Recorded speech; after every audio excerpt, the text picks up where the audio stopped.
Que Dios te bendiga rica y abundantemente. Qué maravilloso que Dios nos brinda la oportunidad de llegar a tu hogar para bendecirte en estos días donde, como hoy, puedes estar reunido en tu casa, con tu familia, sentado allí a la mesa junto a los tuyos y compartir el verdadero significado de lo que el mundo celebra, de lo que el mundo le llama la Navidad.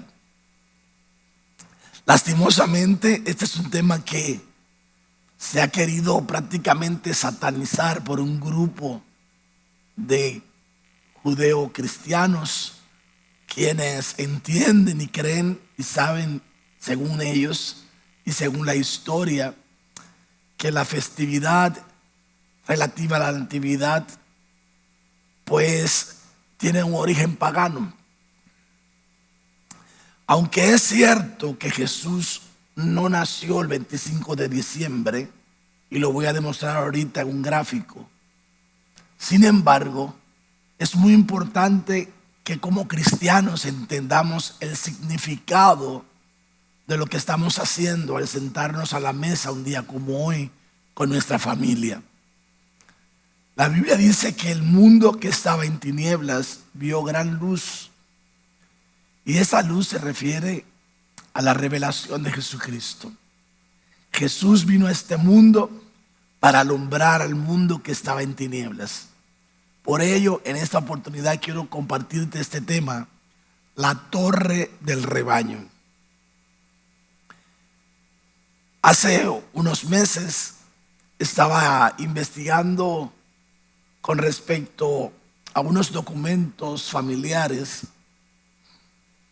y descubrimos que algunas personas de la familia pues tenían doble fecha de nacimiento. Por ello, muchas personas cuando miran la fecha que no es, pues se toman la molestia de escribir a través de las redes y felicitar a esa persona. Pero los que conocemos que no es esa la fecha de su nacimiento, pues entendemos que están celebrando el día equivocado. Pero eso no quiere decir que esa persona no nació un día y que no tiene un día de celebración.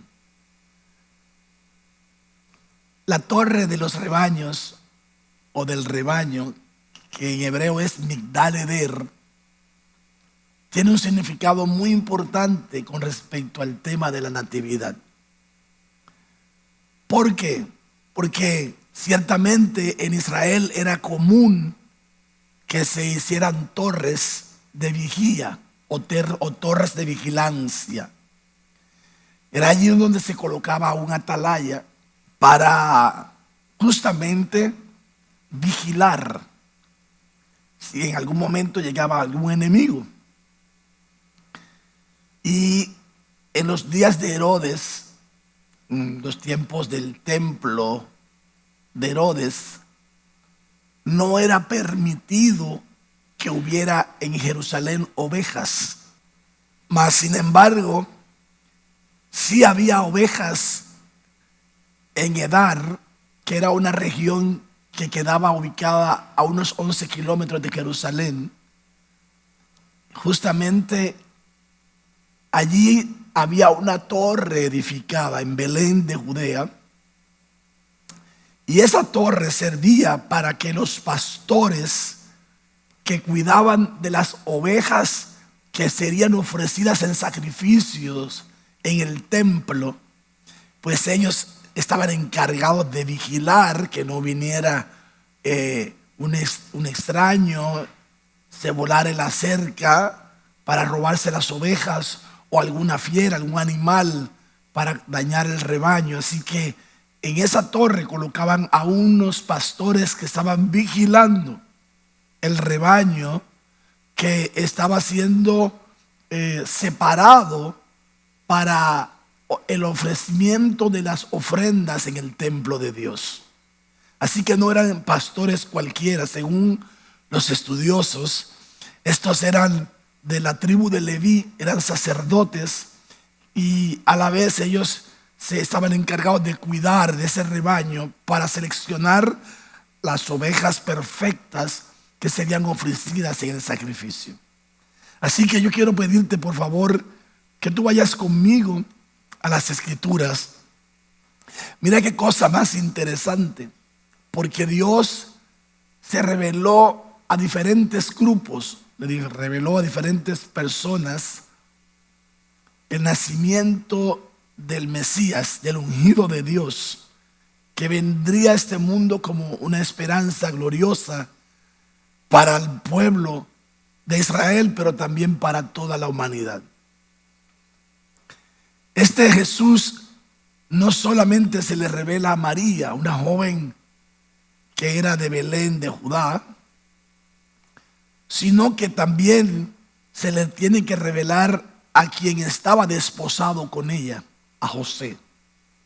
Así que nosotros miramos que de manera sobrenatural un ángel les avisa a ambos por separado del nacimiento del Hijo de Dios, del nacimiento del Mesías, aquel tan esperado Mesías de los judíos que necesitaban ellos que llegara para que viniera a quitar ese imperio que los estaba subyugando, el imperio romano, y que los tenía a ellos prácticamente como si fuesen esclavos. Así que ellos estaban esperando a un Mesías que vendría a liberarlos del yugo opresor del enemigo, pero en su primera venida el Mesías hace algo sobrenatural, porque no viene como lo esperaban ellos, a un personaje ya mayor, grande, que vendría con autoridad a reprender y a quitar de en medio a todos los enemigos. Vino en forma humana, se mete en el vientre de una joven virgen y allí crece durante 9 meses. Y aquí no solamente se le revela a José y a María, se le revela a sus parientes Elizabeth y Zacarías. Cuando ella queda en estado gestativo, se acerca a su pariente Elizabeth y a su esposo Zacarías, quienes estaban esperando el nacimiento de una criatura que de manera sobrenatural también había llegado al vientre de María. ¿Por qué? Al vientre de Elizabeth, perdón. ¿Por qué es sobrenatural? Porque el nacimiento de Juan el Bautista fue de una mujer ya muy entrada en edad. Una mujer que ya prácticamente no tenía esperanza de tener un hijo, pero que su esposo persistía aún en la vejez, pidiéndole a Dios que le otorgara un hijo. Y Dios le habla a través de un ángel, le dice: le voy a dar un hijo, le pondrán por nombre Juan, y les indica cómo cuidar de ese muchacho que iba a ser el predecesor, el que iba a anunciar el camino, el que iba a predicar que detrás de él venía uno que él ni siquiera era digno de desatar las sandalias de sus pies. Así que ante toda esta sobrenaturalidad, cuando María se encuentra en estado gestacional, llega a casa de Elizabeth, que para ese entonces tenía 6 meses, y la saluda, y Juan, que estaba en el vientre de Elizabeth, comienza a brincar, y a esta mujer se le abren los ojos espirituales y dice: bendita tú eres entre las mujeres y bendito es el fruto que hay dentro de tu vientre, porque estaba en estado gestacional del Salvador del mundo. Así que vemos que Dios utiliza cosas sobrenaturales para mostrar su grandeza, su poder. Lo que es imposible para los hombres, para Dios es posible. Entonces vemos finalmente el nacimiento del Hijo de Dios, que fue anunciado 700 años antes que él naciera. Había sido anunciado por el profeta Isaías que nacería en Belén de Judá, quien vendría a salvar a las naciones. Pero no solamente Isaías, también Miqueas, el profeta menor. Miqueas también tiene esta revelación. Acompáñame a la escritura, por favor, y vamos al libro de Miqueas, capítulo 4 y versículo 8. Miqueas capítulo 4, verso 8 dice: y tú, oh torre del rebaño, fortaleza de la hija de Sión, hasta ti vendrá el señorío primero, el reino de la hija de Jerusalén. Esta profecía es una profecía muy interesante. Cuando nosotros leemos los versos que anteceden al que leímos, nos damos cuenta que está hablando del reinado mesiánico de Jesús en la tierra, cuando Él venga a reinar por 1000 años. Y allí, en esa palabra, en el versículo 6 del capítulo 4, dice que en aquel día, dice Jehová, juntaré la oveja que cojea y recogeré a la descarriada y a la que afligí. Entonces vemos nosotros que el versículo 6, que es el contexto del que acabamos de leer, está hablando de las ovejas del Señor, cómo Él las va a juntar, cómo las va a recoger, cómo las va a sanar. Dice que de Sión saldrá su palabra y de Jerusalén vendrá. De Sión saldrá la ley y de Jerusalén vendrá la palabra, que será dada a todas las naciones cuando Cristo esté reinando sobre la tierra. Pero en el versículo 6 está hablando de un rebaño en el cual estamos tú y yo, las ovejas del Señor. Y también está, por supuesto, Israel, donde está también su rebaño. Note que está hablando de algo muy importante. Está hablando de que el Señor va a juntar en la torre del rebaño. Desde allí donde Él está vigilando, desde allí donde Él estará cuidando su rebaño en la fortaleza de Sión. Y está anunciando que el Señor es entonces, como buen pastor, cuidador del rebaño. Acompáñame ahora al Evangelio de Lucas.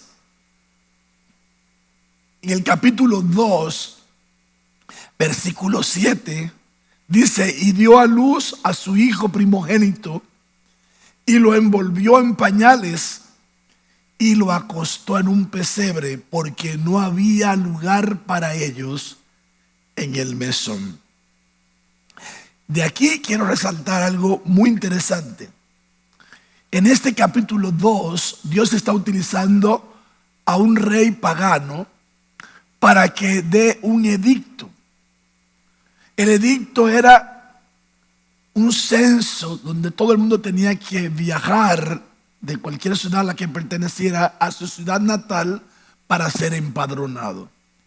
Así que como José y María estaban residiendo en Galilea, al norte de Israel, tenían que descender, tenían que bajar hasta Jerusalén y finalmente llegar a Judea, que era el lugar de los padres de José, para poder ser empadronados.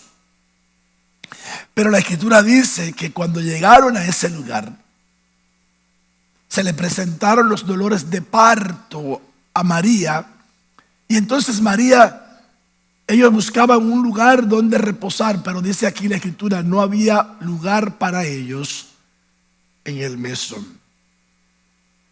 Debemos recordar que la ley consideraba a una mujer parturienta inmunda por causa de la sangre que salía, así que por esa razón posiblemente no le daban posada, aunque como era el tiempo del censo, todos los lugares estaban llenos, por supuesto, y Dios permite todo aquello para que se encuadre el marco estelar de la venida del Hijo de Dios a este mundo y nazca en un lugar tan sucio como lo es nuestro corazón. ¿Y por qué hago referencia a esto? Porque el Hijo del Hombre vino a este mundo a buscar y a salvar a los que estábamos perdidos. Y no importa el hedor del pecado que brota de nosotros, no importa cuánto hayamos pecado, Él vino a este mundo por causa tuya y mía para salvarnos. Por eso, si algo lindo debemos de compartir es las buenas nuevas de gran gozo que nos ha sido dada, que ha nacido el Hijo de Dios en nuestros corazones.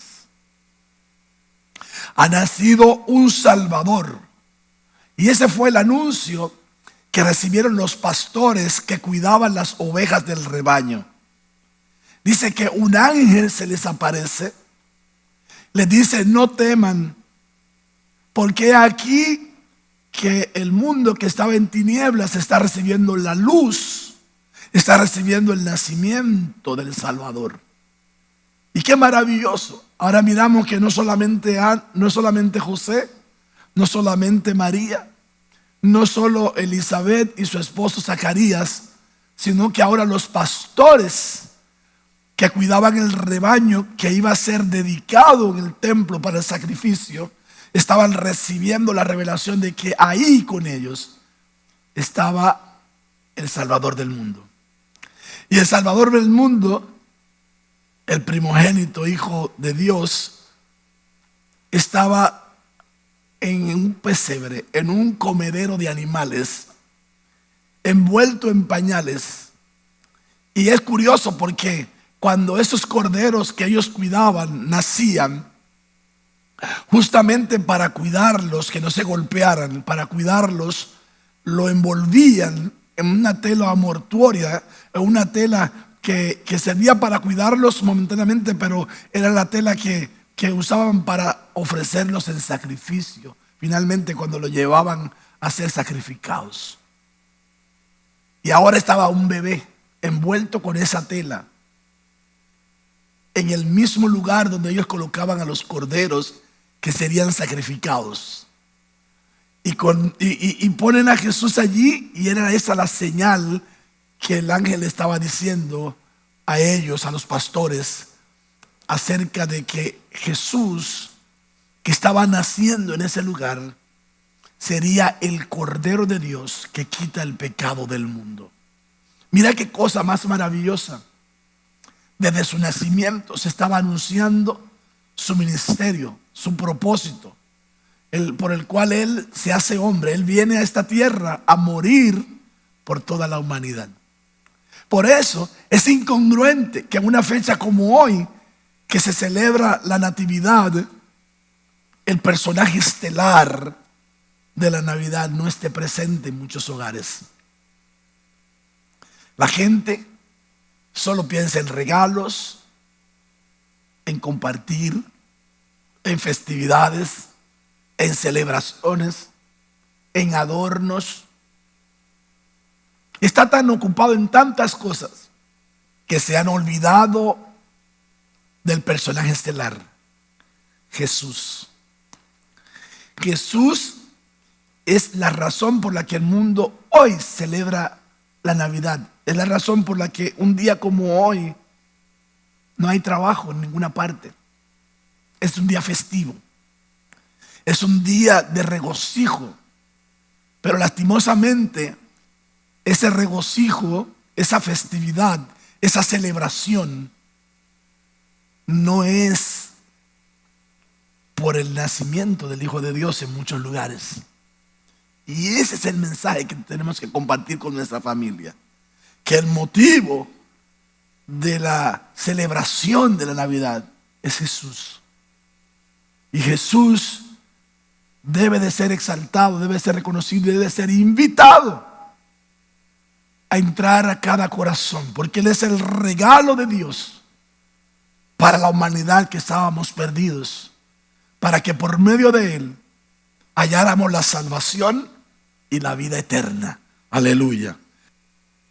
Observemos el contexto de Lucas 2 y vamos a comenzar a leer desde el verso 1. Dice: aconteció en aquellos días que se promulgó un edicto de parte de Augusto César, que todo el mundo fuese empadronado.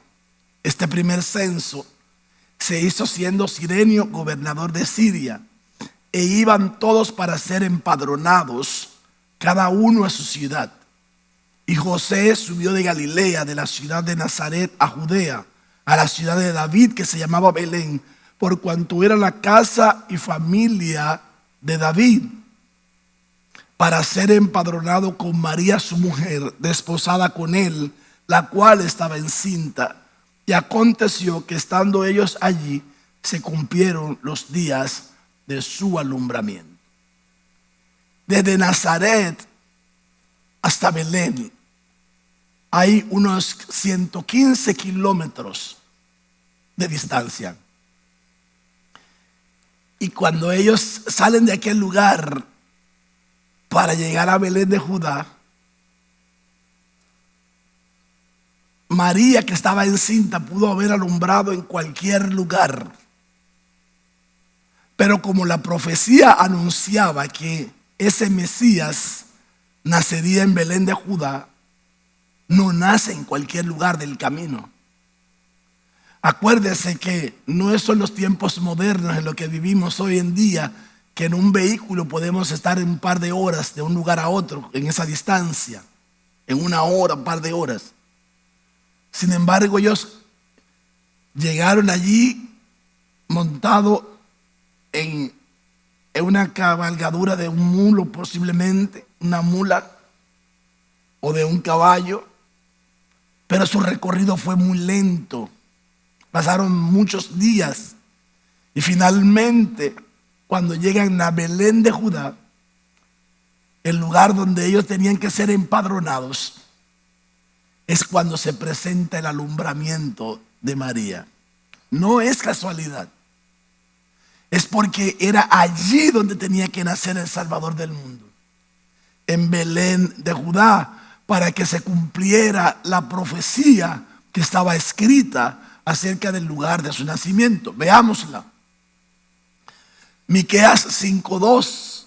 Pero tú, Belén Éfrata, pequeña para estar entre las familias de Judá, de ti me saldrá el que será Señor en Israel, y sus salidas son desde el principio, desde los días de la eternidad. En este versículo claramente se está diciendo que el Mesías nacido, cuando se estaba profetizando acerca de él, se estaba diciendo que ese Mesías se iba a meter al mundo en forma humana, pero que ya él desde la eternidad existía, porque él es Dios. De hecho, el autor de Colosenses capítulo 1, versos del 15 en adelante, dice que él es la imagen visible del Dios invisible, y que por medio de él y para él fueron hechas todas las cosas, las que son visibles y las que son invisibles, sean tronos, sean principados, sean potestades, sean... Todo fue hecho por medio de él y para la gloria de su santo nombre. Entonces note usted que dice que sus salidas son desde la eternidad, pero que él nacería ¿dónde? En Belén de Efrata. Cuando uno va al Nuevo Testamento, donde se ratifica esta profecía, se da cuenta que la que era pequeña para estar entre las familias de Judá, Belén, ahora el evangelista no habla de ella como pequeña. Le voy a dar ese dato dentro de un instante. Solo déjenme explicar que el nombre Belén significa casa del pan, y Efrata significa fertilidad, y Judá significa alabanza, lo cual nos está queriendo indicar a nosotros que el que nacería para traer salvación a las naciones era el pan del cielo que descendería para sustentar a todas las familias de la tierra que creyeran en Él. Él venía para traer fertilidad, productividad. Él vendría para poner en la boca del hombre una alabanza que exaltase y glorificase su nombre por toda su grandeza. Y ahora miramos el evangelista Mateo, capítulo 2, verso 6, dice: y tú, Belén, de la tierra de Judá, no eres la más pequeña entre los príncipes de Judá. Recuérdate que acabamos de ver que la profecía decía: tú eres la más pequeña, pero ahora dice: no eres la más pequeña de los príncipes de Judá, porque de ti saldrá un guiador para apacentar a mi pueblo Israel. Y ese guiador es Jesús. Por eso dejó de ser Belén la más insignificante, la más pequeña. Ahora la grande Belén, el lugar donde nació el más grande, donde nació el más importante, donde nació la persona que puede cambiar tu vida en un abrir y cerrar de ojos, solo con que lo reconozcas y lo invites a nacer dentro de tu corazón. Jesús es el único que puede cambiar cualquier tipo de carácter, cualquier tipo de personalidad, cualquier tipo de individuo que no está llevando una vida correcta, que se está hundiendo ante el abuso y uso de sustancias que lo mantienen esclavizado, ante el uso y el abuso del sexo ilícito de la humanidad, que anda sediente buscando cómo llenar un vacío grande en su corazón. Jesús es el único que puede salvar y rescatar a los perdidos. Por tanto, lo único que hay que hacer es invitarlo a entrar al corazón, que nazca en tu corazón, que nazca en tu vida. En Lucas capítulo 2, el evangelista, en los versos del 8 al 12, dice que había pastores en la misma región que velaban y guardaban las vigilias de la noche sobre el rebaño. Ya usted sabe la razón, se las expliqué al principio. Esos pastores estaban velando las ovejas que serían ofrecidas en sacrificio en el templo. No eran cualquier tipo de ovejas, eran unas ovejas que estaban destinadas para ser dedicadas en sacrificio en el altar del sacrificio del templo. Versículo 9: he aquí, se les presentó un ángel a los pastores, y la gloria del Señor los rodeó del resplandor. Tuvieron gran temor, pero el ángel les dijo: no temáis, porque aquí os doy nuevas de gran gozo, que será para todo el pueblo, que os ha nacido hoy en la ciudad de David un Salvador, que es Cristo el Señor. Y esto servirá como señal: hallaréis al niño envuelto en pañales, acostado en un pesebre. Qué maravillosa historia. La historia de la natividad, la historia de la Navidad. Y qué triste que los hombres hoy en día perdamos tanto tiempo en quitar el eje central de la celebración y en su lugar insertar otros personajes, insertar adornos, regalos, mientras se está menospreciando el regalo más grande, que es el regalo de Dios, que trae consigo la salvación y la vida eterna. Me refiero a la persona de Jesús. Jesús es el centro estelar de esta celebración. Por eso no lo podemos quitar. Si Jesús no hubiera nacido en este mundo fuera un mundo desastroso, más de lo que está, más de lo que es. Si Jesús no hubiera nacido, fue lo que alguien un día escribió con respecto a un pastor que fue visitado por un miembro de su congregación, y él lo recibe. Él llega con la preocupación de que su madre estaba muy enferma, se estaba muriendo, Y él quería que el pastor llevara una palabra de consuelo a la vida de aquella mujer. En este sueño de este ministro, cuando él se acerca a la cama de la moribunda, le dice: quiero darle una palabra de aliento. Y se encuentra que su Biblia termina en el libro de Malaquías. No había Nuevo Testamento porque Jesús no había venido al mundo. Entonces el pastor baja la cabeza y se une al llanto de la persona que lo había buscado para que orara por su madre, le diera una palabra de aliento. Y juntos, desconsolados, comienzan a llorar porque no había una palabra de esperanza para aquella mujer moribunda. Si Jesús no hubiera nacido, este mundo no tendría esperanza. Por eso cuando aquel hombre despertó, se alegró tanto de que tan solo era un sueño. Pero la gran realidad es que sí, Jesús nació en este mundo, que sí, un día Él vino, y vino como cordero manso y humilde para ser ofrecido en sacrificio por ti y por mí. Y Él ocupó nuestro lugar para borrar todos nuestros pecados y para darnos salvación y vida eterna. Por ello yo quiero invitarte a que tú lo recibas también, si no lo has recibido. Y si quieres celebrar una verdadera Navidad, necesitas tener a Jesús en tu corazón.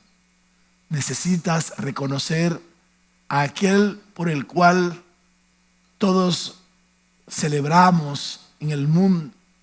Todos estamos libres, sentados en una mesa, regocijándonos, compartiendo con nuestra familia. Estamos celebrando acerca de esa persona que puede cambiar tu vida como un día cambió la mía. Jesús es el motivo genuino y verdadero de la Navidad, porque Él nació un día, no importa cuándo haya sido, no importa cuándo sucedió eso.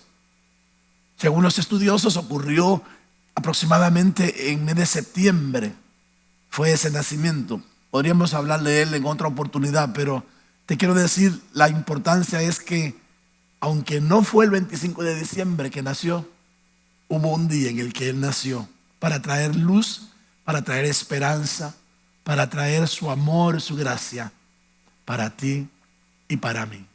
Yo concluyo diciéndote estas palabras. Aunque la fecha de celebración del nacimiento de Jesús no coincida con la verdadera fecha de su nacimiento, debemos hablar acerca de Él, los que lo hemos conocido. Estemos vigilantes como los pastores para que veamos cuando nuestro Salvador aparezca nueva vez. Así que ahora tenemos que estar en esa expectación. Estamos esperando la llegada del Mesías y Él va a retornar una vez más de manera visible. Pero esta vez no viene para ser ofrecido en sacrificio. Esta vez no viene para ser maltratado por los hombres. Esta vez vendrá para reinar sobre la tierra por 1000 años y para establecer su justicia y su gobierno de paz para todo aquel que haya creído en Él. Yo quiero invitarte que ahí donde tú estás, en la comodidad de tu hogar, junto a tu familia, cierre tus ojos. Y si no has recibido a Jesús, te quiero invitar para que lo recibas. Dile: Señor Jesús, perdona mis pecados. Reconozco que soy pecador, pero tú viniste y moriste por los pecadores. Gracias porque un día viniste a este mundo, naciste en este mundo y luego ocupaste mi lugar. Hoy te entrego mi corazón y recibo de ti la salvación y la vida eterna que viniste a ofrecerme. Por favor, inscribe mi nombre en el libro de la vida y nunca lo borres de allí, Señor. Gracias por darme el privilegio de conocerte y tenerte conmigo en mi corazón.